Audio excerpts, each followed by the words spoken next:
Mr. Newble, what was the Columbia trustees' statement on the Pulitzer Prizes?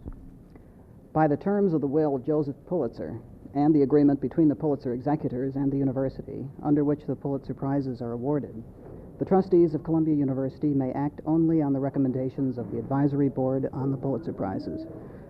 While the trustees may accept or reject a recommendation, they may not substitute an award of their own choice. The advisory board on the Pulitzer Prizes, however, may accept or reject the recommendations of the Pulitzer jurors appointed by the advisory board, or substitute the advisory board's own recommendations. The advisory board is comprised of eminent journalists. It has the major role in all phases of the selection process, and its judgments are to be accorded great weight by the trustees. In the trustees' deliberations in the 1972 Pulitzer Prizes, a majority of them had deep reservations about the timeliness and suitability of certain of the journalism awards. Had the selections been those of the trustees alone, certain of the recipients would not have been chosen. The decision to accept all of the advisory board's recommendations this year was arrived at in large part in consideration of the prescribed and historic role of the advisory board. Thank you very much.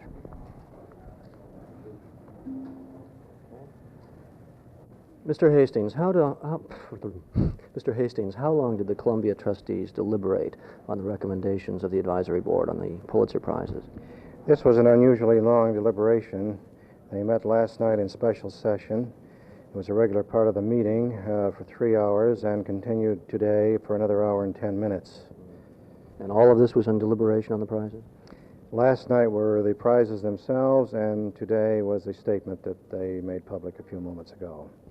Well, the statement indicated displeasure with at least two, it was plural, two of the prizes given.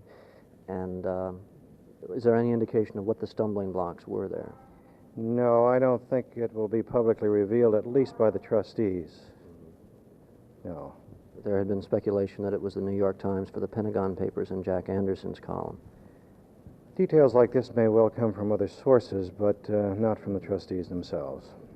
In your memory, has there been a similar situation, whatever the stumbling blocks within the Columbia trustees? Well, it can be said that it was highly unusual to consider and deliberate this long on one year's group of prizes. That's unusual, yes.